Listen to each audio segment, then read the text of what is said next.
Alors enregistrer le document, on n'est jamais trop prudent. Fichier enregistré sous et je vais renommer le document ici. Faites-le aussi.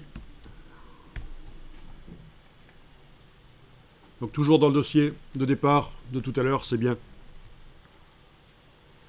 Bien, alors on va modifier certaines choses ici. On va modifier les sous-titres dans tout le document. Donc on n'a pas besoin que quelque chose soit sélectionné en particulier. Vous allez prendre la flèche noire et cliquer à côté de la page, rien n'est sélectionné du coup.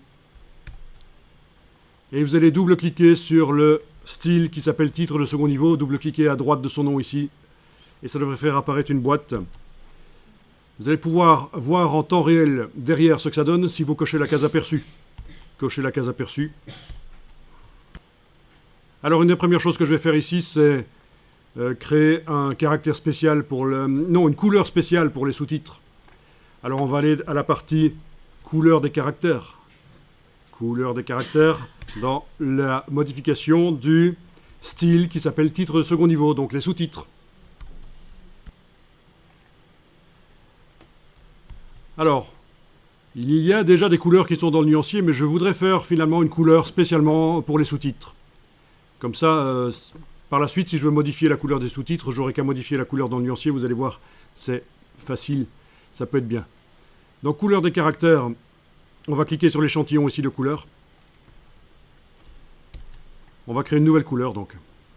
Nouvelle couleur, créer n'importe quoi comme couleur. Alors, si vous voulez une couleur vive, ce serait bien de passer en RVB, puisque de toute façon, même si on fait des choses RVB dans le document InDesign, à l'exportation PDF, on peut les convertir en CMJN pour l'impression s'il faut. Donc faites ce que vous voulez au niveau de la couleur. Donc mode RVB. On va décocher, nommer selon la valeur chromatique et on va appeler ça couleur, titre, second niveau, titre au pluriel. Voilà. C'est la couleur des titres de second niveau. Donc j'ai décoché nommé selon la valeur chromatique, donc j'ai pu mettre le nom que je voulais à la couleur.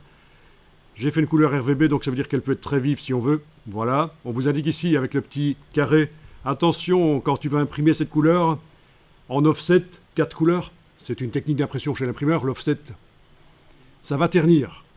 Par contre, si on imprime sur une imprimante jet d'encre, elle sera peut-être aussi vive que ça. Parce que c'est meilleur le jet d'encre.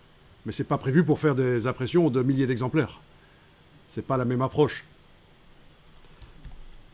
Donc c'est pas grave, là je vais de toute façon dire, voilà, la couleur est là. Est-ce que vous la voyez apparaître dans la liste? C'est bien, parce que parfois il faut quitter le réglage couleur de caractère et revenir dedans pour que la couleur apparaisse dans la liste. Mais là, elle apparaissait directement, c'est parfait, je la choisis. Voilà, et elle est appliquée. C'est bien. Alors, au niveau de la taille des caractères, tant qu'on y est, on va modifier la taille des caractères.